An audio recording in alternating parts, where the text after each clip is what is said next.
Guys, welcome back to another video. जैसा कि आप सब जानते हैं, यूनिकॉर्न ने लॉन्च किया है 2.5 months crash course for CA foundation students writing their exams in December 2021। अगर आप चैनल पर नए हैं तो हर दिन हम शाम 6 बजे आपको एक वीडियो देते हैं। सभी सब्जेक्ट्स को कवर किया जाता है Monday to Saturday, free on YouTube. हर एक वीडियो से रिलेटेड चैप्टर के notes, practice questions, MTPs, RTPs हम टेलीग्राम चैनल पर daily after the video share करते हैं। आप टेलीग्राम चैनल को ज्वाइन कर सकते हैं, नीचे लिंक है डिस्क्रिप्शन बॉक्स में। दोस्तों, लास्ट वीक मैंने आपको बीसीके का चैप्टर 1 स्टार्ट करवाया था और एक मेजर पार्ट हमने कवर किया था। इस बार हम चैप्टर 1 को कंप्लीट करेंगे।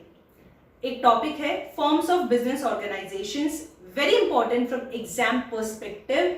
सो उस टॉपिक को कंप्लीटली आज हम देखेंगे, कंसेप्ट्स देखेंगे, इंपॉर्टेंट पॉइंट्स को याद करने की कोशिश करेंगे, मॉड्यूल में अंडरलाइन करेंगे और साथ साथ रिलेटेड एमसीक्यूज को लिखते जाएंगे, सॉल्व भी करेंगे।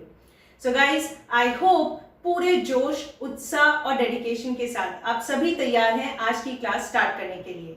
If yes, then please do mention it in the comments box below and also don't do any कंजूसी। बिल्कुल कंजूसी ना करें और प्लीज लाइक बटन को हिट करें अगर आपको ये वीडियोस, ये कोशिश पसंद आ रही है। सो चलो स्टार्ट करते हैं चैप्टर 1 का remaining part, forms of business organisations. बहुत इंपॉर्टेंट है। चैप्टर स्टार्ट करने से पहले मैं आपको एक इंपॉर्टेंट बात बताना चाहती हूँ। कुछ ऐसे क्वेश्चंस हैं आपके मॉड्यूल में जिनके आंसर्स गलत दिए गए हैं आपके बुक में। उन क्वेश्चंस के आंसर्स को मैं आपको आज बताऊंगी, मार्क करवा दूंगी, करेक्शन करवा दूंगी वीडियो के एंड में। सो एंड तक आप मेरे साथ रहेंगे, ठीक है। So guys, forms of business organisations, 4 major forms हैं। सोल प्रोप्राइटरशिप, HUF, पार्टनरशिप और पार्टनरशिप का ही एक नया वर्जन LLP और एक कंपनी फॉर्म, ठीक है। सो अभी ये मेजर टॉपिक स्टार्ट करने से पहले आप मॉड्यूल में देख सकते हैं कुछ फीचर्स दिए हुए हैं बिजनेस ओनरशिप के। क्या फीचर्स हैं? 3 फीचर्स हैं। फर्स्ट है, it is a bundle of rights. It is saying ownership is a bundle of rights. What does it mean? देखो, ओनरशिप एक पोटली है किसकी? राइट्स की। ये राइट्स किसको मिलेंगे? ओनर को मिलेंगे। ओनर कौन होगा? जो बिजनेस स्टार्ट करेगा, जो बिजनेस में इन्वेस्ट करेगा। The one who invest in the business, the one who starts the business and makes the investment is the owner. तो ओनर के साथ में बिजनेस के राइट्स रहते हैं, ठीक है। फिर बिजनेस ओनरशिप जो है उसमें एक और राइट होता है। क्या राइट? कि आप डिस्पोज ऑफ कर सकते हैं अपनी ओनरशिप को या ट्रांसफर कर सकते हैं, ठीक है। या तो आप डिस्पोज ऑफ कर देंगे या फिर आप ट्रांसफर कर सकते हैं। कैसे? या तो सक्सेशन से आप अपनी विल में अपना बिजनेस देकर जा सकते हैं या हेरिडिटरी हो सकता है वो, ठीक है। सेकेंड मेजर फीचर है, business may B owned singly और जॉइंटली। देखो, सिंगली ओन्ड बिजनेस यानी single person, single individual will be the owner. Simple है, सिंगली ओन्ड बिजनेस, है ना। So it will be owned by one person, by one individual. He will be having all the rights, all the liabilities. Capital भी वही लेकर आएगा, investment भी वही करेगा, मैनेजमेंट भी वही करेगा। सिंगल ओनरशिप, ठीक है। और जॉइंट में भी हो सकता है, जैसे आप पार्टनरशिप फर्म खोल सकते हो, LLP खोल सकते हो, एक जॉइंट स्टॉक कंपनी खोल सकते हो, कॉर्पोरेट फॉर्म में कलेक्टिव बिजनेस कर सकते हो, ठीक है।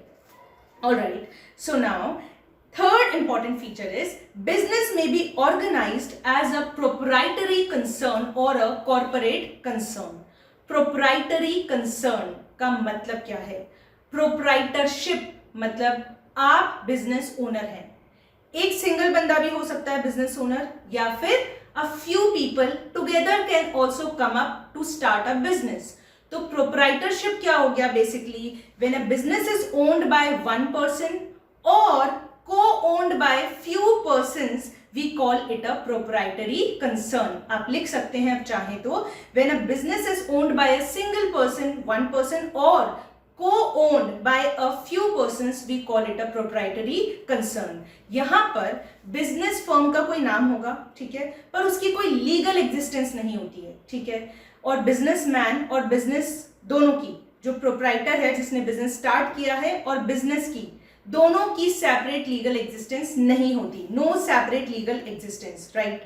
पर कॉर्पोरेट कंसर्न क्या होता है? What is a corporate concern? देखो, कॉर्पोरेट कंसर्न मतलब कंपनी, कॉर्पोरेट हम बोलते हैं ना कि वो एक कॉर्पोरेट सेक्टर में काम करता है ना। सो what is a corporate concern?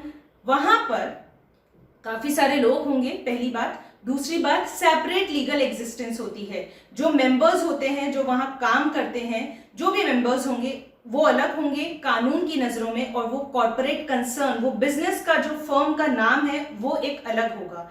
दोनों की सेपरेट आइडेंटिटी होती है, लीगल एग्जिस्टेंस अलग होती है, ठीक है।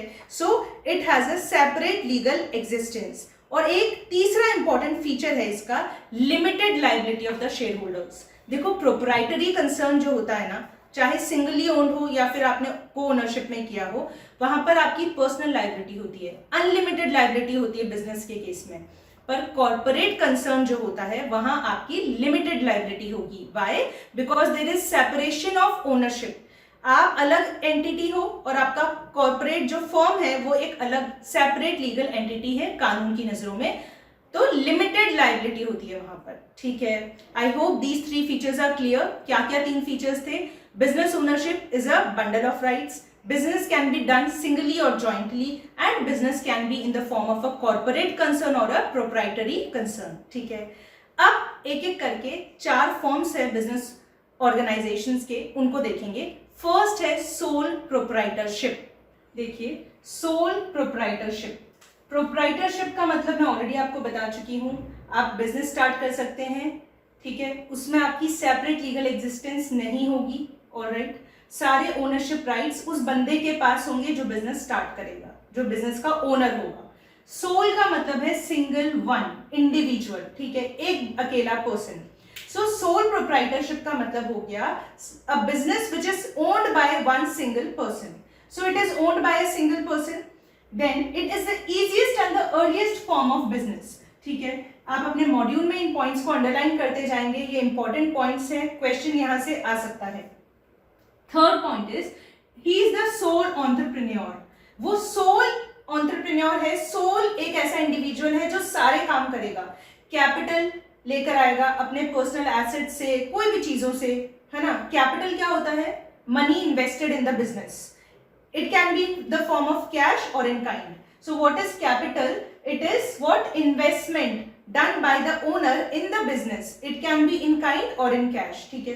सो जो बंदा कैपिटल लेकर आएगा, सारी रिस्क लेगा, सारा मैनेजमेंट करेगा, सारे प्रॉफिट्स, लॉसेस, रिवॉर्ड सब उसी के होंगे। So the sole entrepreneur is known as the economic hero. Why? क्योंकि वो सारी चीजों को, सारी एक्टिविटीज को ऑर्गेनाइज करता है, चाहे प्रोडक्शन हो, क्रिएटिविटी हो, इनोवेशन हो, मैनेजमेंट हो, सब कुछ उसी को करना है। So he is the one who bears the risk, who is entitled for all the rewards. जो भी प्रॉफिट होंगे, जो भी लॉसेस होंगे, वो उसी के होंगे, ठीक है। So he is the one man army. अगर एक म्यूजिक बैंड की बात करो तो he is the one person band, ठीक है, one person band. वो पूछ सकता है आपसे एग्जाम में, one man army, one person band, ये सारे वर्ड्स किसके लिए यूज किए जा सकते हैं? For which form of business? Sole proprietorship. ना, जो प्रोडक्ट्स होते हैं generally in sole proprietorship business के अंदर, है ना, वो जनरली लोकल या नॉन ब्रांडेड होते हैं। एग्जाम्पल लो, आपके घर के पास में एक छोटी सी किराने की शॉप खुली, ठीक है। क्या किया होगा उन्होंने? मिस्टर एक्स जो भी होंगे, उन्होंने कुछ पैसे इकट्ठे किए, एक शॉप रेंट पे ली, उससे अपने पैसों से कुछ सामान खरीद के लाए, वो एफएमसीजी प्रोडक्ट्स, और उन्होंने शॉप पर रख दिए, ठीक है। सो व्हाट इट इज, जितने भी रिस्क होंगे, प्रॉफिट्स होंगे, रिवॉर्ड्स होंगे, सब उन्हीं का होगा, ठीक है। और इन प्रोडक्ट्स को हम जनरली क्या बोलते हैं? लोकल प्रोडक्ट्स बोलते हैं, नॉन ब्रांडेड, ठीक है। अब कुछ फीचर्स हैं सोल प्रोप्राइटरशिप में, जनरली क्या देखा जाता है?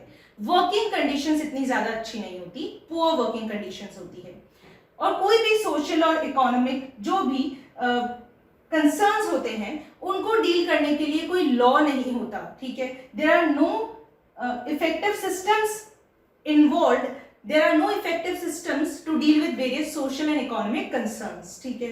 कोई जॉब कॉन्ट्रैक्ट नहीं होता। अब उसी शॉप पर जो आपके नेबर ने किया था, उस शॉप पर मान लीजिए उन्हें ज़रूरत पड़ी एक लड़के की, ठीक है, उन्होंने एक बंदे को जॉब पर रख लिया, नौकरी पर रख लिया, 5,000 रुपये महीने के वो उसे देंगे और उसे रख लिया। अब जनरली इन केसेस में क्या देखा जाता है, हायर एंड फायर पॉलिसी होता है। उन्होंने कभी भी किसी को भी जॉब पे रख लेना होता है और without any contract, without any agreement निकाल भी दिया जाता है। अगर ऐसा हो तो this is common, hire and fire policy. कोई फॉर्मल अग्रीमेंट या कॉन्ट्रैक्ट नहीं होता, एम्प्लॉय वेलफेयर नहीं होता, ठीक है। No system in place to deal with social and economic concerns.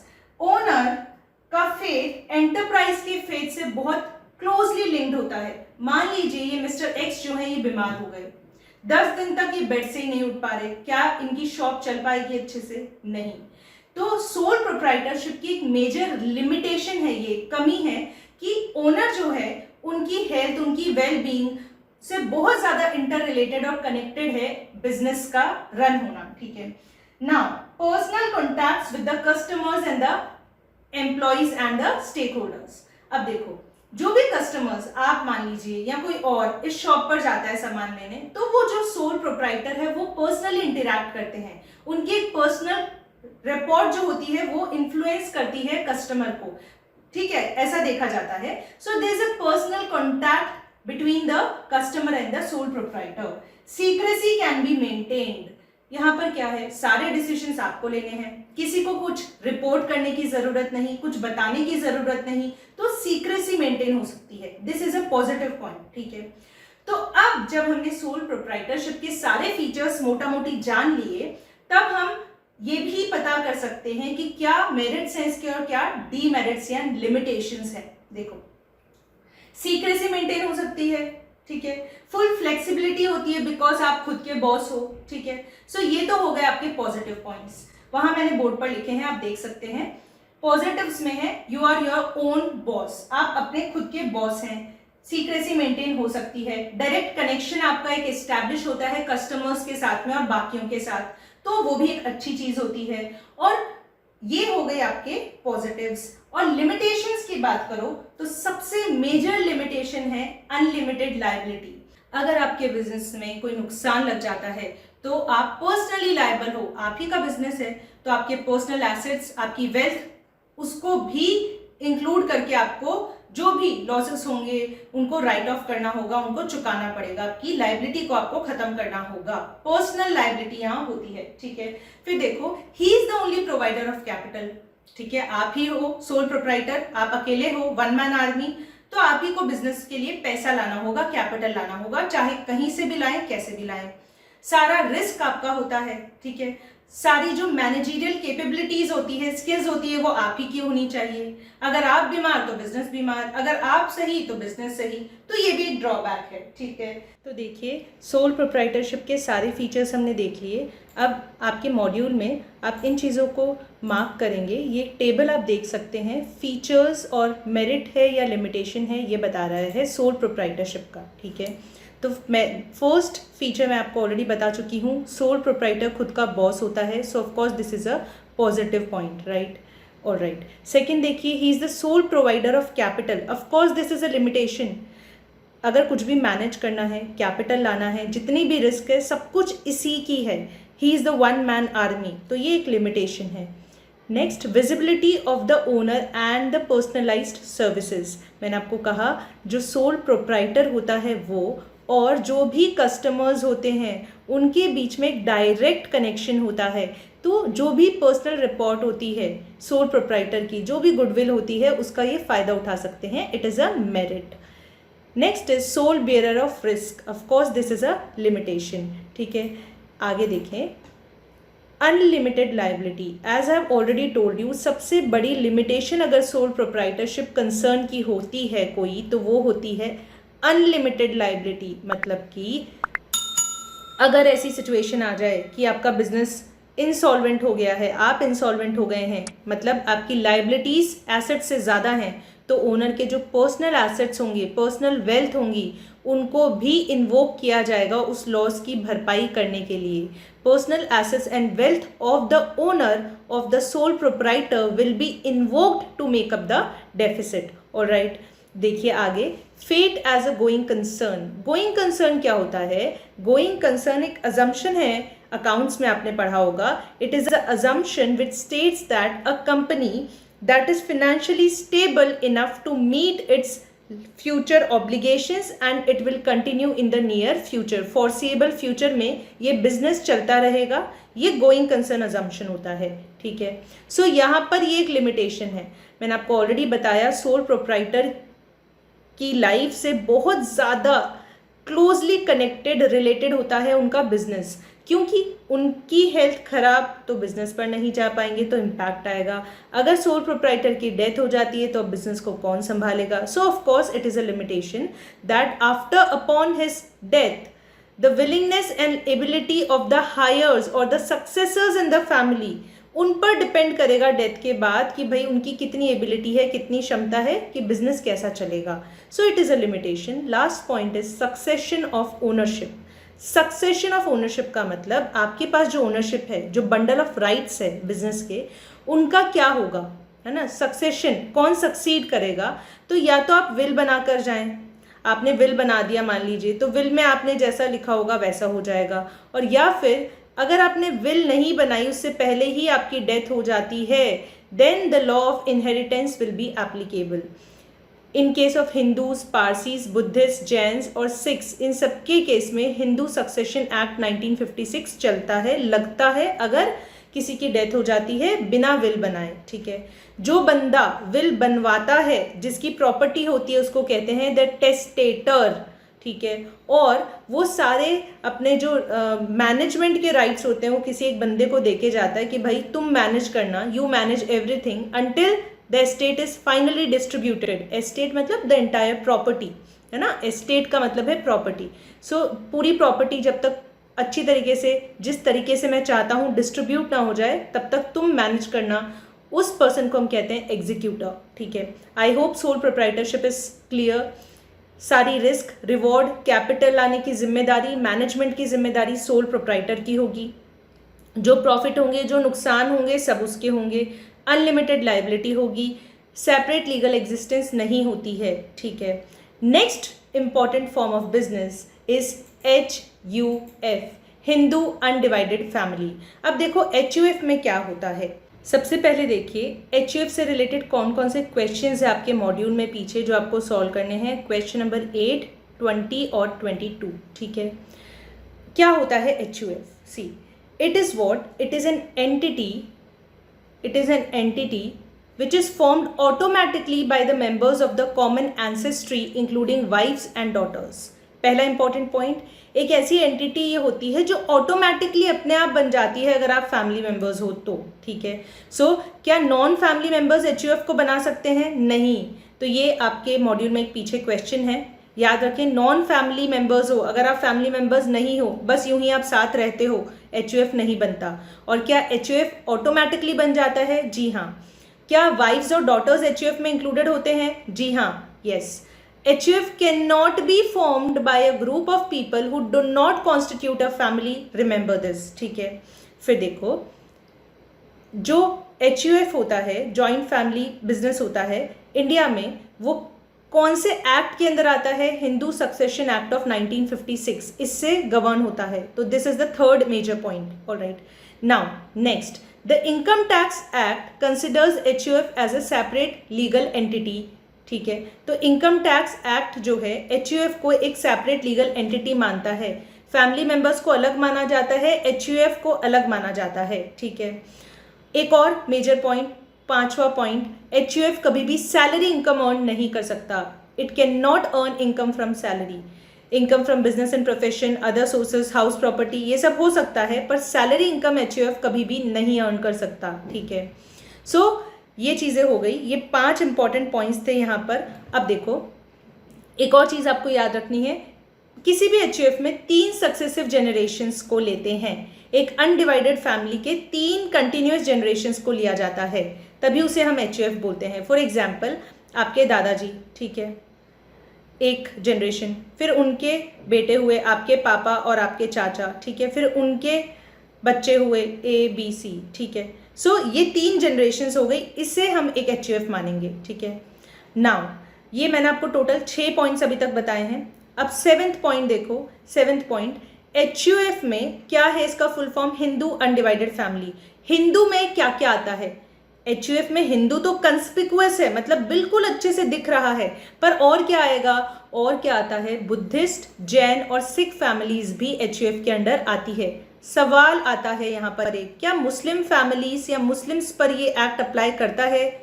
Another question at the back of your module, answer is no. ठीक है, 7 इंपॉर्टेंट पॉइंट्स मैंने यहाँ अंडरलाइन करवाए हैं आपको। पॉइंट्स के फॉर्म में अगर पैराग्राफ्स को डिवाइड करके पढ़ोगे काम आसान हो जाएगा बहुत ज़्यादा। ठीक है, so always make it a habit to study like this. तो 7 पॉइंट्स आपको यहाँ पर ध्यान रहने चाहिए। अब नेक्स्ट जो आपका टास्क है वो है क्वेश्चन नंबर 8, 20 और 22 को सॉल्व करना और नीचे कमेंट सेक्शन में कमेंट करना, टास्क डन। ठीक है, अब देखिए, जैसे हमने सोल प्रोप्राइटरशिप में फीचर्स को पढ़ने के बाद पॉजिटिव और नेगेटिव पॉइंट्स पढ़े थे, वैसे यहाँ पर भी कुछ पॉजिटिव्स हैं कुछ नेगेटिव्स हैं। एक बार देख लेते हैं। देखो, ये एक पॉजिटिव पॉइंट है क्या, कि भाई जो भी मेंबर्स होते हैं एक हिंदू अनडिवाइडेड फैमिली के, अगर वो फैमिली मेंबर्स हैं तो ऑटोमेटिकली HUF बन जाता है। ठीक है, सारे फैमिली मेंबर्स ही होते हैं यहाँ पर, कोई बाहर वाला नहीं होता। आपको जनरली ट्रस्ट इश्यूज वगैरह नहीं होते। जो भी फ़ायदा नुकसान होगा वो आपकी ही फैमिली का होगा, बाहर वाले का किसी का नहीं होगा। डिसीजन मेकिंग थोड़ी ईजी हो जाती है, क्विक हो जाती है ना। तो ये सारे तो पॉजिटिव पॉइंट्स हो गए। ठीक है, नाउ सी, अब मुस्लिम फैमिली के केस में अगर siblings wish to associate in a business they will have to do it contractually. इसका मतलब क्या हो गया कि भाई मुस्लिम फैमिलीज पर HUF जो है, ये हिंदू सक्सेशन एक्ट या HUF का जो कंसेप्ट है वो अप्लाई नहीं करता। अगर उनको जॉइंट में बिजनेस करना है तो वो क्या करेंगे? उनको पार्टनरशिप अग्रीमेंट में एंटर करना होगा। ठीक है, पार्टनरशिप अग्रीमेंट बनाना होगा, उसमें वो जॉइंट बिजनेस कर सकते हैं। पहली चीज क्लियर हो गई। दूसरा देखो, family proof pool of resources. Pooling of resources मतलब कंट्रीब्यूशन, है ना। किसी ने थोड़ा थोड़ा कंट्रीब्यूट किया और एक पूल बन गया, मतलब इकट्ठा कर लिया आपने, अक्यूमुलेट कर लिया रिसोर्सेज को। तो यहाँ पर ये भी एक मेरिट ही है कि भाई जो भी फैमिली मेंबर्स होते हैं, कम ज़्यादा ऊपर नीचे, वो कंट्रीब्यूट कर देते हैं, है ना। तो रिसोर्सेज वगैरह जो होते हैं, कैपिटल होते हैं, वो आपको बाहर से नहीं लानी पड़ती, फैमिली मेंबर्स ही पूलिंग कर देते हैं। Social capital through family involvement. भाई सोशल कैपिटल का क्या मतलब है यहाँ पर? देखो, एक मैंने आपको बताया ना, इंस्टेंट ट्रस्ट होता है, एक विश्वास होता है आपके सभी फैमिली मेंबर्स के बीच में, कोई बाहर वाला इन्वॉल्व नहीं होता। ठीक है, तो वो सब लोग मिलकर हार्ड वर्क करते हैं ताकि उनका फैमिली बिजनेस ग्रो कर सके। So this is a good thing. The family members are the automatic co owners. इस वर्ड को ज़रूर आप मार्क करेंगे, ऑटोमैटिक को ओनर्स होते हैं वो। ठीक है, और उन्हें हम क्या कहते हैं? को पार्टनर्स कहते हैं। याद रखना, एक HUF में जो फैमिली मेंबर्स होते हैं वो ऑटोमेटिकली बाय बर्थ, है ना, बाय बर्थ वो को ओनर्स होते हैं, उनको हम लीगली को पार्टनर्स बोलते हैं। और जो हेड होता है एक HUF का, उसे हम कर्ता बोलते हैं। HUF के हेड को हम कर्ता बोलते हैं। अगेन आपके मॉड्यूल में पीछे क्वेश्चन दिया हुआ है, दैट इज क्वेश्चन नंबर 30। ये आपको ज़रूर देख लेना है एक बार साथ साथ। ठीक है, सो फैमिली मेंबर्स को जो मेंबरशिप मिलती है वो ऑटोमेटिकली बर्थ के साथ ही मिल जाती है, और को पार्टनर्स उनको बोलते हैं। ठीक है, so this is a limitation. Why? क्योंकि ownership in family business is an ascribed rather than earned status. Ascribed मतलब आपको बाय बर्थ ये ऑटोमेटिकली मिल जाता है, आप उसे अर्न नहीं करते, कमाते नहीं हो। ठीक है, तो थोड़ा फ्रस्ट्रेटिंग हो जाता है। किसके लिए? बाहर वाले लोगों के लिए। जैसे मान लीजिए आपने एक HUF खोल लिया, आप काम कर रहे हैं और आपने किसी एक मैनेजर को सैलरी पर रखा। अब उसको थोड़ी एलियन वाली फीलिंग आती है कि आप तो सब फैमिली मेम्बर्स हैं, ऐसा वैसा, और आई एम द आउटसाइडर। ठीक है, सो ये एक नेगेटिव पॉइंट हो सकता है। डिसीजन मेकिंग मैंने आपको बताया जल्दी होती है, पॉजिटिव है। Head of the family is known as Karta. Unlimited liability of Karta, ये इंपॉर्टेंट पॉइंट है, इसे मार्क करेंगे, यहाँ से क्वेश्चन आता है। याद रखना, सोल प्रोप्राइटरशिप में मैंने आपको बताया सोल प्रोप्राइटर की, ओनर की अनलिमिटेड लाइबिलिटी होती है। यहाँ पर HUF के बिजनेस में कर्ता जो होता है उसकी अनलिमिटेड लाइबिलिटी होती है। It is of course a negative point again. पर जो मेंबर्स ऑफ द फैमिली है, ठीक है, जो अदर मेंबर्स है, the liability of other family members is limited. ये आपको अच्छे से याद रखना है कि HUF के केस में कर्ता की अनलिमिटेड लाइबिलिटी है, पर बाकी फैमिली मेंबर्स की लायबिलिटी लिमिटेड होगी to the extent of their share in the coparcenary. ठीक है, क्लियर? इस पर क्वेश्चन ऑलरेडी आया हुआ है एग्जाम में। ठीक है, आपके मॉड्यूल का क्वेश्चन नंबर 22 यहीं से सॉल्व होगा, so do solve this question. फिर देखो एज अ गोइंग कंसर्न, जो हमारा फिर से अजम्पशन होता है गोइंग कंसर्न का, उसके केस में क्या हाल है? वही हाल है भाई। जनरली आप देखो कि फैमिली बिजनेसेस में फ्यूड्स हो जाते हैं, छोटे मोटे लड़ाई झगड़े हो जाते हैं जो कई बार ज़्यादा ही बड़े बन जाते हैं और अलग हो जाते हैं बिजनेस में, है ना लोग, जैसे आप अंबानी फैमिली को देख सकते हो। तो गोइंग कंसर्न जो होता है वो थोड़ा मुश्किल में ही पड़ जाता है। Generally there are splits in the second generation, third generation of businesses, तो थोड़ा मुश्किल होता है। सक्सेशन ऑफ ओनरशिप सेम है, या तो आप विल बना देंगे टेस्टामेंट, या फिर आप विल बनाए बिना ही चले गए तो फिर क्या होगा? लॉ ऑफ इनहेरिटेंस लगेगा, same Hindu succession act of 1956 लगेगा। आपको यहाँ पर ये चीज़ भी याद रखनी है कि कौन सा जो फॉर्म ऑफ बिजनेस ऑर्गेनाइजेशन है उसमें कौन सा एक्ट प्रिवेल करता है, उसको गवर्न करता है। ठीक है, जैसे कि HUF में क्या लगता है? HUF में हिंदू सक्सेशन एक्ट ऑफ 1956, ऐसे ही पार्टनरशिप में इंडियन पार्टनरशिप एक्ट ऑफ 1932 लगेगा। ठीक है, सो ये आपको ध्यान रखना है। Now another form of business partnership. अब ये क्या होता है, इसके फीचर्स देखो और इससे रिलेटेड क्वेश्चंस आप यहीं पर मॉड्यूल में लिख लेंगे।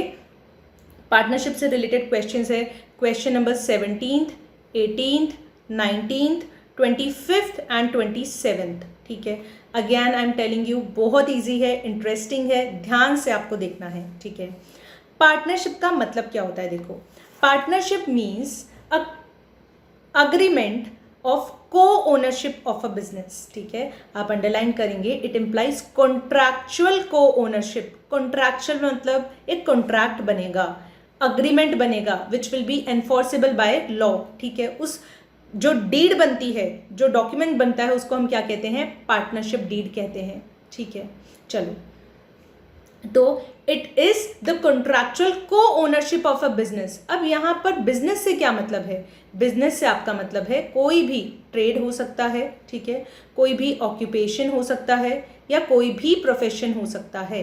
इट मीन्स अगर आप एक पार्टनरशिप फर्म बना रहे हैं तो आप किसी भी ट्रेड, ऑक्यूपेशन या प्रोफेशन को करने के लिए बना सकते हैं।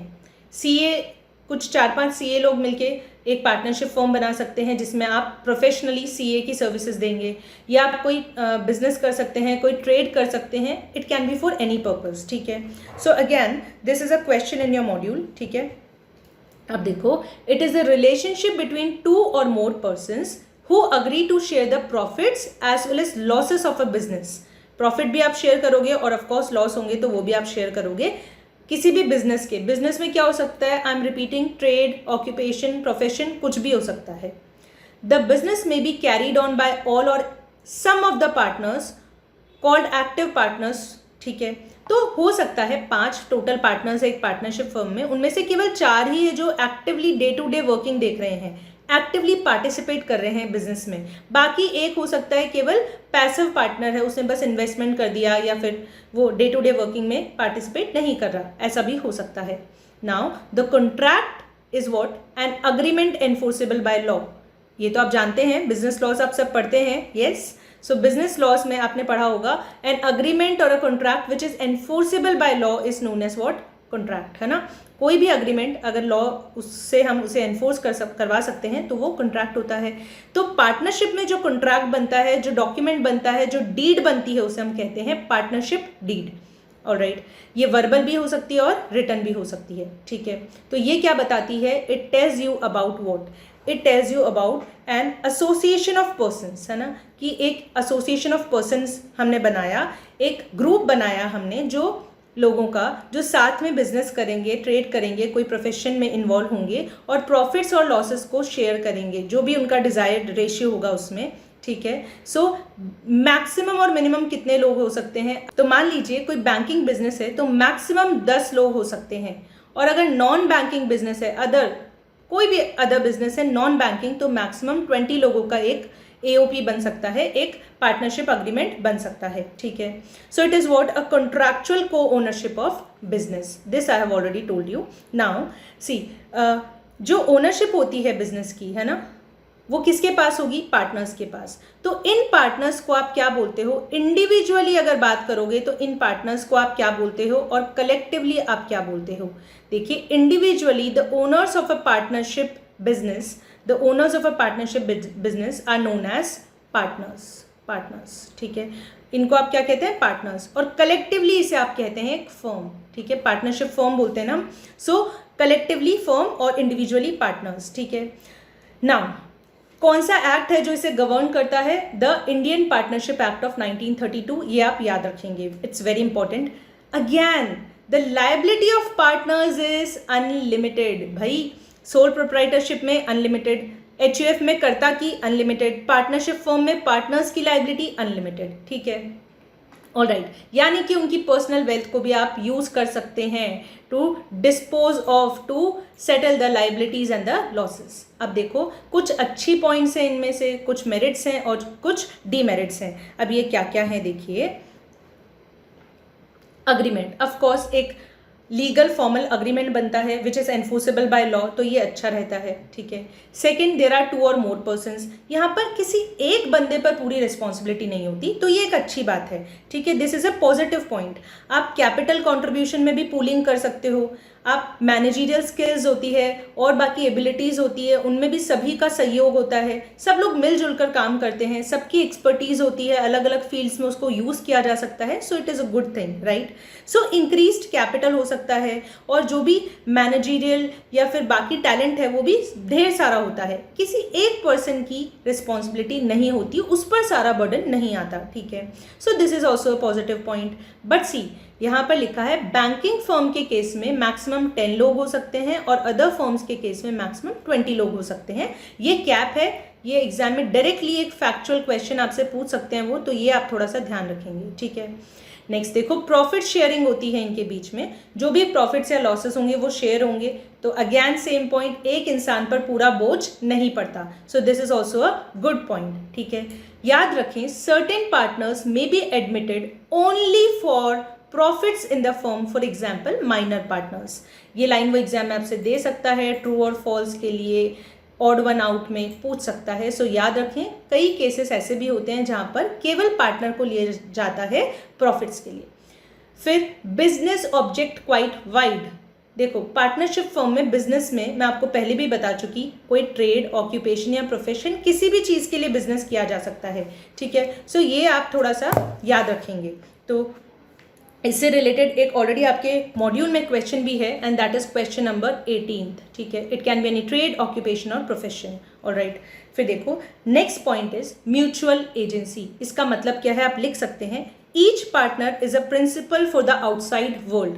हर एक पार्टनर, मान लीजिए एक फर्म में 4 पार्टनर्स है ABCD, ठीक है, तो ABC और D चारों प्रिंसिपल है आउटसाइड वर्ल्ड के लिए, ठीक है, चारों रिस्पॉन्सिबल है अपने एक्ट्स के लिए। और also each partner is an agent to the other partner. ये जो A है ना, ये B, C और D का एजेंट है, इन तीनों के लिए रिस्पॉन्सिबल है, ठीक है, और B भी A, C और D का एजेंट है। सो इस तरीके से म्यूचुअल एजेंसी का मतलब होता है each partner is a principal for the outside world and each partner is an agent of the other partners, ठीक है। सो ये एक मेरिट भी है और एक तरीके से लिमिटेशन भी है। मान लीजिए किसी एक पार्टनर ने गड़बड़ कर दी, कोई काम खराब कर दिया, तो उसके कर्मों का भोग सबको भोगना पड़ेगा, ठीक है।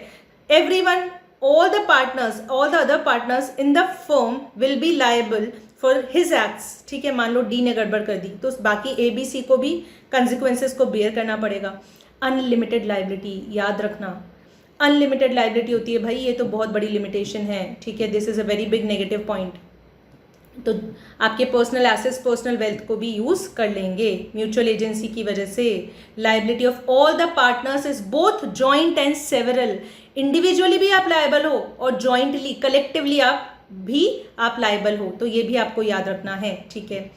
Faith as a going concern, अब गोइंग कंसर्न की तो वही बात सेम जो HUF में थी, प्रोप्राइटरशिप में थी, और यहाँ पर भी थोड़ा मुश्किल हो जाता है अनलेस एंड अनटिल आपने अलग से कोई अग्रीमेंट नहीं बनाया, ठीक है। अगर आपने अग्रीमेंट बना लिया और सभी पार्टनर्स अग्री कर गए कि you will carry on the business of the firm, तब अलग बात है, अदरवाइज थोड़ा मुश्किल हो जाता है। Succession of ownership again it is not easily transferable. अगर सारे के सारे पार्टनर्स अग्री कर जाएं, है ना, तभी एक नया पार्टनर आप ला सकते हो। So these were the features of partnership. I hope ये आपको क्लियर हो गए हैं। आपका टास्क है क्वेश्चन नंबर 17, 18, 19, 25 और 27 आप सॉल्व करेंगे और नीचे कमेंट बॉक्स में कमेंट ज़रूर करेंगे, ठीक है। अब नेक्स्ट देखिए, नेक्स्ट फॉर्म ऑफ पार्टनरशिप है लिमिटेड लायबिलिटी पार्टनरशिप। ज़्यादा फर्क नहीं है इसमें और एलएलपी में। मेजरली आप नाम से ही समझ सकते हो, मेजर डिफरेंस है एलएलपी में कि पार्टनर्स की लायबिलिटी जो होगी वो लिमिटेड हो जाएगी। नाम से ही समझ जाओ, नाम ही काफ़ी है। So here one where the liability of the partners is limited, ठीक है, हो गया। सो इट अनदर फीचर, वापस से हम पॉइंट्स में मार्क कर लेते हैं। फर्स्ट इज लायबिलिटी लिमिटेड होगी। सेकंड, इनकॉर्पोरेशन जरूरी है, जैसे मैंडेटरीली इनकॉर्पोरेटेड और registered under the LLP act of 2008, ठीक है। तो थर्ड पॉइंट क्या हो गया कि LLP act is the governing act, ठीक है। इनकॉर्पोरेशन करवाना मैंडेटरी है, कंपल्सरी है।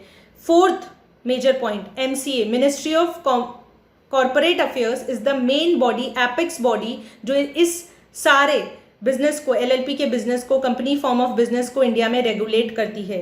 सो आपसे एग्जाम में क्वेश्चन पूछ सकता है कि जो एलएलपी फॉर्म ऑफ कंपनीज होता है, ठीक है, या फिर जो भी कंपनी रिलेटेड मैटर्स होते हैं, उनको इंडिया में कौन सी मिनिस्ट्री हैंडल करती है? MCA, ministry of corporate affairs, ठीक है। आप यहाँ पे क्या सॉल्व करेंगे? You will solve question number 25 here and of course question number 27 as well, ठीक है। 25th और 27th क्वेश्चन आप सॉल्व करेंगे।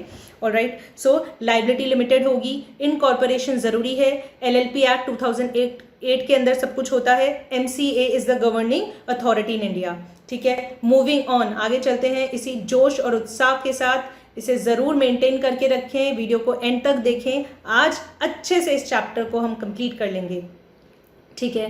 Now see the LLP act provides for designated partners, ठीक है। ये भी एक इंपॉर्टेंट पॉइंट है, 5th पॉइंट हो गया इंपॉर्टेंट पॉइंट आपका, इसे भी आप मार्क करेंगे, ठीक है। नाउ डेजिग्नेटेड पार्टनर्स होते हैं। इनकॉर्पोरेशन पर क्या होगा?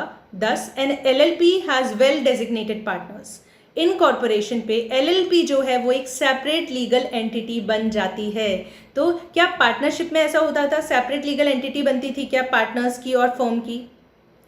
ये आप मुझे कमेंट सेक्शन में नीचे कमेंट करके ज़रूर बताएंगे। एलएलपी में सेपरेट लीगल एंटिटी बन जाती है। Every LLP has an identity of its own, ठीक है, अलग से। It has perpetual succession, right. तो कंपनी की तरह, जैसे कंपनी होती है ना, परपेचुअल सक्सेशन होती है, अनलिमिटेड टाइम तक एक कंपनी रह सकती है ना, वैसे ही एलएलपी भी होता है, ठीक है। तो दो मेन फीचर्स क्या हो गए एलएलपी के? एक तो इसकी सेपरेट लीगल एंटिटी होती है भाई, और दूसरा मैंडेटरी इनकॉर्पोरेशन होता है। याद रखो, अनलिमिटेड लायबिलिटी नहीं होगी, यहाँ लायबिलिटी को लिमिटेड कर देंगे। इनकॉर्पोरेशन होना जरूरी है और सेपरेट लीगल एंटिटी होगी। Another important point, this was point number 6, separate legal entity, perpetual succession होगा point number 7, and hybrid form of business organisation is point number 8। इस पर आपके मॉड्यूल में पीछे क्वेश्चन भी है, ठीक है। So which form of business organisation is an hybrid form of business? It is LLP. Why? क्योंकि इसमें कॉर्पोरेट का भी फीचर है और प्रोप्राइटरी फॉर्म का भी फीचर है, ठीक है। Alright, okay. सो आगे देखिए, एक कंपैरिजन के लिए टेबल दिया है यहाँ पर, किसमें? जो ट्रेडिशनल पार्टनरशिप फॉर्म है वो और एलएलपी फॉर्म है, उन दोनों के बीच में कंपैरिजन दिया है, ठीक है। वो देख लेते हैं। देखो यहाँ पर क्या है, एलएलपी की बात है ये, तो दिस इज एलएलपी का कॉलम और दिस इज ट्रेडिशनल पार्टनरशिप का कॉलम, ठीक है। तो एलएलपी में क्या होता है? फर्स्ट डिफरेंस, लिमिटेड लायबिलिटी होती है और यहाँ पर अनलिमिटेड लायबिलिटी होती है। यहाँ पर इनकॉर्पोरेशन जरूरी है, ठीक है, इनकॉर्पोरेशन जरूरी है। यह here it is registered under the partnership act, तो रजिस्ट्रेशन इज नॉट मैंडेटरी, ठीक है। तो इनकॉर्पोरेशन यहाँ पर जरूरी नहीं है, बस रजिस्ट्रेशन हो जाता है पार्टनरशिप एक्ट के अंदर, ठीक है। तो इनकॉर्पोरेशन इज नॉट नेसेसरी, ठीक है। Now see third is it has a separate legal entity. अभी मैंने जो आपसे सवाल पूछा था उसका जवाब, यहाँ सेपरेट लीगल एंटिटी होती है और यहाँ पर नहीं होती है।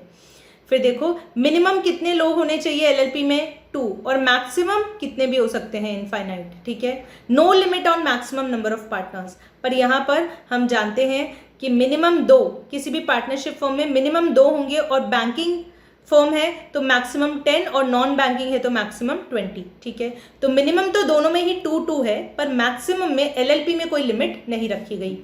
फिर फिफ्थ पॉइंट देखिए, ROC is the administrating authority, registrar of companies. यहाँ पे registrar of firms is the main administrating authority, वहाँ आरओसी है, रजिस्ट्रार ऑफ कंपनीज। यहाँ पर क्यों? क्योंकि एलएलपी एक कॉर्पोरेट फॉर्म में बनती है, कंपनी के फॉर्म की तरह होती है, और यहाँ रजिस्ट्रार ऑफ फर्म्स है। यहाँ पर ज्यादा स्टैट्यूटरी कंप्लायंसेस होते हैं, ज्यादा, मोर स्टैट्यूटरी कंप्लायंसेस, लीगल फॉर्मेलिटी ज्यादा होती है, यहाँ पर थोड़ी लेस होती है, लेसर, ठीक है। ऑलराइट, आई होप आप सभी को मजा आ रहा है पढ़ने में, जैसे मुझे मजा आ रहा है पढ़ाने में, ठीक है। Last point of difference is every partner of LLP is only agent of firm, यानी आप यहां पर लिख सकते हैं नो म्यूचुअल एजेंसी, लिख लीजिए यहां पर नो म्यूचुअल एजेंसी, ठीक है। लेकिन पार्टनरशिप में हमने देखा कि every partner is individually responsible to each of the other partner and also collectively to the outside world. तो यहां पर म्यूचुअल एजेंसी होती है और यहां पर नहीं होती है। Every partner is an agent of the firm and also of other partners, ठीक है। तो ये एक बात हो गई। तो एलएलपी के में तो ये अच्छी बात है ना कि आपके ऊपर लिमिटेड लायबिलिटी है, ठीक है।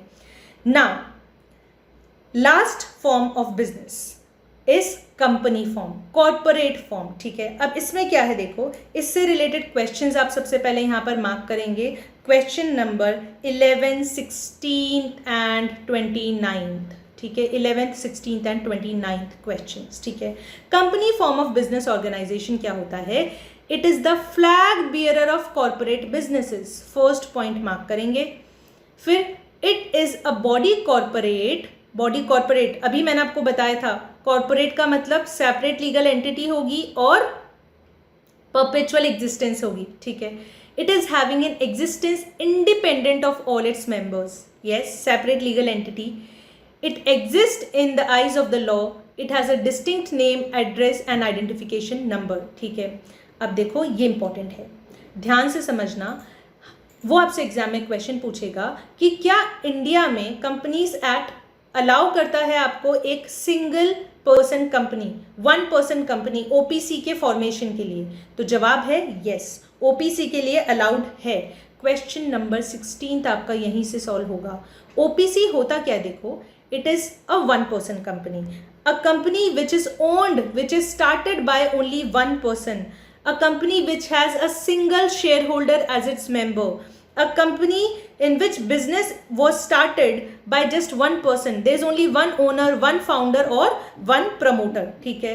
a company which is incorporated by only one member, ठीक है, is known as a OPC, one person company, ठीक है।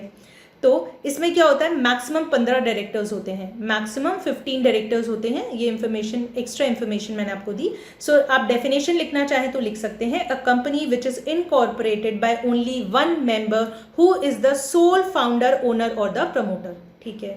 सो ओपीसी के लिए ऑफकोर्स कंपनीज एक्ट 2013 हमें अलाउ करता है, ठीक है।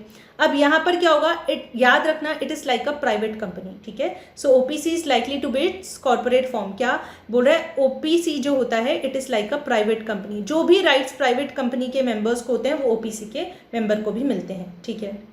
सो ये आप याद रखोगे। फिर देखो, अब कंपनीज एक्ट के अंदर स्मॉल कंपनी भी क्रिएट करने के लिए अलाउ किया गया है, ठीक है। A small company can also be created under the Companies Act. फिर देखो, a dormant company can also be created under the Companies Act, है ना। डोरमेंट कंपनी क्या होती है, यहीं पर लिख लो, एक ऐसी company which is created for a future project, और जिसे हमने क्रिएट किया है किसी एसेट या इंटेलेक्चुअल प्रॉपर्टी को होल्ड करने के लिए। कोई मेजर, कोई इंपॉर्टेंट, कोई सिग्निफिकेंट अकाउंटिंग ट्रांजैक्शन उसमें नहीं हुआ है। तो डोरमेंट कंपनी की डेफिनेशन वो एग्जाम में आपसे पूछ सकता है। क्वेश्चन नंबर 29 आपके मॉड्यूल का यहीं से है। एक ऐसी कंपनी जिसको आपने क्रिएट किया है किसी फ्यूचर प्रोजेक्ट के लिए, जिसमें कोई भी मेजर एसेट या इंटेलेक्चुअल प्रॉपर्टी आप होल्ड करना चाहते हो, और मेजरली उसमें कोई इंपॉर्टेंट, सिग्निफिकेंट, कोई लेन देन, कोई इंपॉर्टेंट अकाउंटिंग ट्रांजैक्शन नहीं हुई है, ठीक है। सो ये हमें समझना है, याद रखना है। तो कंपनीज एक्ट आपको OPC, dormant company, defunct company और स्मॉल कंपनी सभी के क्रिएशन के लिए अलाउ करता है। अब देखो मेजरली हमें दो फॉर्म्स ऑफ कंपनीज पढ़ने हैं, प्राइवेट कंपनीज और पब्लिक कंपनीज, ठीक है। सो ये तो हमने ऑलरेडी देख लिया क्या कि भाई सेपरेट लीगल एग्जिस्टेंस होती है, लिमिटेड लाइबिलिटी होती है और सेपरेशन ऑफ ओनरशिप होता है। ये तो सारे मेन फीचर्स हो ही गए कंपनी फॉर्म के, है ना। अब यहाँ पर कुछ टर्म्स हैं जिनको आपको देखना होगा। देखो अगर आप कॉर्पोरेट फंक्शनिंग की बात करो, सिस्टम ऑफ कॉर्पोरेट फंक्शनिंग, तो सिस्टम ऑफ कॉर्पोरेट फंक्शनिंग किसके अंडर आता है, कौन देखता है इसे, कंपनीज एक्ट 2013 देखते हैं, है ना। कंपनीज एक्ट 2013 के अंदर पूरा कॉर्पोरेट सिस्टम उसकी फंक्शनिंग को देखा जाता है। और अगर कैपिटल मार्केट की रेगुलेशन की बात करो, कैपिटल मार्केट की देखरेख उसको कौन रेगुलेट करता है, SEBI, the securities and exchange board of India act 1992, इसके अंडर आता है पूरा कैपिटल मार्केट, ठीक है। अब देखो हर एक कंपनी को दो डॉक्यूमेंट्स फाइल करने होते हैं। A company has to file two documents, MOA and AOA. होता क्या है ये देखो, एमओए क्या होता है, it spells out the objectives of the company. वो एग्जाम में आपसे पूछ सकता है एमओए में क्या होता है, ऑब्जेक्टिव्स होते हैं कंपनी के, और एओए में क्या होता है, आर्टिकल ऑफ एसोसिएशन में इंटरनल रेगुलेशंस होती है कंपनी की, ठीक है। सो क्या होगा, एमओए में ऑब्जेक्टिव्स होते हैं, एमओए में ऑब्जेक्टिव्स होते हैं, और एओए में क्या होता है, इंटरनल रेगुलेशंस होते हैं। ये आपको याद रखना है, ठीक है। हर एक कंपनी क्या करती है, कैपिटल कंट्रीब्यूशन तो चाहिए ही होता है कंपनी को, उसके लिए वो लोगों को बोलती है भाई हमारे शेयर्स में इन्वेस्ट करो और आप हमारे ओनर्स बन जाओ, को ओनर्स बन जाओ, मेंबर्स बन जाओ, आप हमें पैसे दो, हम आपको शेयर्स देंगे, यानी कि मेंबरशिप राइट्स देंगे। और ये सब किसकी मदद से होता है, प्रॉस्पेक्टस इशू करके होता है, ठीक है। सो ये ठीक है, ये बहुत बेसिक सी चीज़ें थी, आपको आई एम श्योर सभी को पता होंगी ये चीज़ें, बट स्टिल मैंने आपको बता दिया। Now there is a requirement of the statutory audit as well. Further, there is a requirement of statutory audit of the accounts of a company and publication of its quarterly results to keep all the investors well informed. जिन लोगों ने भी invest किया है ज़रूरी है आप उनको informed रखें, आप उन्हें इन्फॉर्मेशन दें कि आपकी कंपनी में क्या चल रहा है, कैसी परफॉर्मेंस चल रही है। तो ये सब कैसे होता है, आप क्वार्टरली रिजल्ट्स की रिपोर्ट को पब्लिश करते हैं, ठीक है। सो इस पैराग्राफ को एक बार आप ज़रूर रीड कर लेंगे। अब देखो पब्लिकली ट्रेडेड और लिस्टेड कंपनीज क्या होती है। पब्लिकली ट्रेडेड कंपनीज मतलब आप यहीं पर लिख लें, companies whose shares are traded on the stock exchange. Companies whose shares are traded on stock exchange are known as publicly traded companies or listed companies, are ones whose shares are traded on stock exchange. They have to meet the stringent criteria. भाई बहुत ज़्यादा regulations होती है companies act की भी और सेबी की भी। जो भी कंपनीज होंगी, government owned companies, public companies, उनको बहुत ज़्यादा कंप्लाइंसेस फॉलो करने पड़ते हैं। सेबी की रेगुलेशंस भी, कंपनीज एक्ट की भी सारे क्राइटेरिया फॉलो करने पड़ते हैं और इसकी वजह से कॉस्ट ऑफ कंप्लाइंस बढ़ जाती है। इसीलिए आजकल आप देखेंगे पब्लिक फॉर्म में कंपनीज कम बनती है, स्टेट ओन्ड कंपनीज कम होती है, बल्कि क्या हो रहा है, इंडियन कॉर्पोरेट सेक्टर को अगर आप ध्यान से देखेंगे, it is dominated by private limited concerns. Private limited companies ज़्यादा हैं, क्यों, ताकि कंप्लायंस कॉस्ट कम हो सके। Why there are people who are moving towards privatization more and more, because public limited companies की कॉस्ट ऑफ कंप्लाइंस बहुत ज़्यादा होती है। तो उस कॉस्ट ऑफ कंप्लाइंस को कम करने के लिए लोग आजकल प्राइवेट लिमिटेड कंपनीज ज़्यादा बना रहे हैं। क्वेश्चन नंबर 26 यहीं से सॉल्व होगा। आगे देखिए, ये एक टेबल है जिसमें पब्लिक और प्राइवेट कंपनीज को कंपेयर किया गया है। इंपॉर्टेंट है ऑफ कोर्स, आप थोड़ा सा इसे ध्यान से देखेंगे। प्राइवेट कंपनीज के केस में और पब्लिक कंपनीज के केस में क्या डिफरेंसेस है। मिनिमम मेंबर्स यहाँ पर 2 होंगे और मैक्सिमम 200। कोई रेस्ट्रिक्शन यहाँ नहीं होता ट्रांसफर ऑफ शेयर्स पर, आराम से शेयर्स को आप ट्रांसफर कर सकते हो, ठीक है। और मिनिमम डायरेक्टर्स होते हैं 2। याद रखो, प्राइवेट कंपनी के केस में minimum number of members 2, maximum 200, directors का मिनिमम नंबर 2, ठीक है। पब्लिक कंपनी में मिनिमम गवर्नमेंट ओन्ड कंपनी में मिनिमम 7 होंगे, मैक्सिमम पर कोई लिमिट नहीं है, नो लिमिट। और शेयर्स यहाँ पर फ्रीली ट्रेडेबल होते हैं स्टॉक एक्सचेंज में, ठीक है। पर यहाँ पर जनरली ट्रेडेबल नहीं होते, shares are not tradeable on stock exchange. And minimum number of directors 3।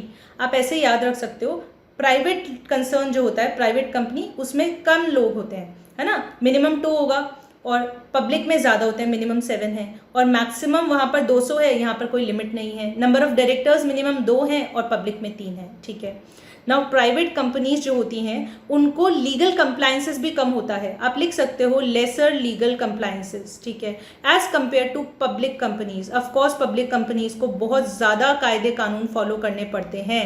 इन सभी कमिटीज़ का मैंडेटरीली कंस्टिट्यूशन होना चाहिए। ये जो भी कमिटीज़ है, देखो CSR committee, board of directors committee, audit committee, stakeholders committee, यहाँ पर कंपल्सरी है इनका होना, पर यहाँ पर एग्जेम्प्टेड है प्राइवेट कंपनीज, ठीक है। सो यहाँ पर गवर्नेंस कैसी होती है, प्राइवेट कंपनीज के केस में लिबरल गवर्नेंस होती है, कंप्लायंसेस कम होते हैं, कॉस्ट ऑफ कंप्लायंस कम होती है, इसीलिए प्राइवेटाइजेशन ज़्यादा हो रहा है, ठीक है। फिर नेक्स्ट देखिए, इस केस में it can start business upon its incorporation, ठीक है। जैसे ही सर्टिफिकेट ऑफ इनकॉर्पोरेशन मिलेगा प्राइवेट कंपनी अपना बिजनेस स्टार्ट कर सकती है, पर एक पब्लिक कंपनी को सर्टिफिकेट ऑफ इनकॉर्पोरेशन के साथ साथ certificate of commencement of business भी चाहिए होता है। सो अगेन वही बात, ज़्यादा कंप्लायंसेस हैं, ठीक है। सो ये सारी चीज़ें मैंने आपको अच्छे से बता दी। आई होप आपको अच्छे से चीज़ें समझ आई और आपको मेरी मेहनत और कोशिश पसंद आई। देखिए बिल्कुल अच्छे से आपको इसी तरीके से मॉड्यूल को अंडरलाइन करना है और सारी चीज़ों को मार्क करना है, और जो चीज़ें मैंने आज आपको बताई है, जो क्वेश्चंस मैंने आपको मार्क करवाए हैं, उन सभी क्वेश्चंस को आपको अच्छे से सॉल्व करना है। Now coming to that part of the video which I told you that I will discuss at the end. कुछ करेक्शंस आपको यहाँ पर करने होंगे। क्वेश्चन नंबर 3, 7 एंड 23, इन तीनों के आंसर्स गलत दिए हुए हैं आपके मॉड्यूल में। करेक्ट आंसर्स मैं यहाँ पर लिख रही हूँ, जो कि आपको भी करेक्ट कर लेना है। आपकी जो आंसर की है उसमें आप ये करेक्शन कर लें। क्वेश्चन 3, 7 और 23 के आंसर्स, करेक्ट आंसर्स ये हैं BBC। तो आपकी जो आंसर की आप देख सकते हैं यहाँ पर, नए मॉड्यूल से ही मैंने आपको पढ़ाया है, ठीक है। तो नए मॉड्यूल में आप देखें और ये करेक्शन कर लें। क्वेश्चन नंबर 3 का आंसर होगा B, 7 का आंसर होगा B फॉर बॉम्बे और 23 का आंसर होगा C for cat. So guys that was all from my side. I hope आपको ये कोशिश और वीडियो पसंद आया। अगर ऐसा है तो please do hit the like button. I will see you soon in the next video. Wednesday को इकोनॉमिक्स का चैप्टर 2 हम कंटिन्यू करेंगे। सो तब तक अच्छे से क्वेश्चन सॉल्व करें, मॉड्यूल को ज़रूर पढ़ें, don't ignore the module. All the best, see you soon, bye bye.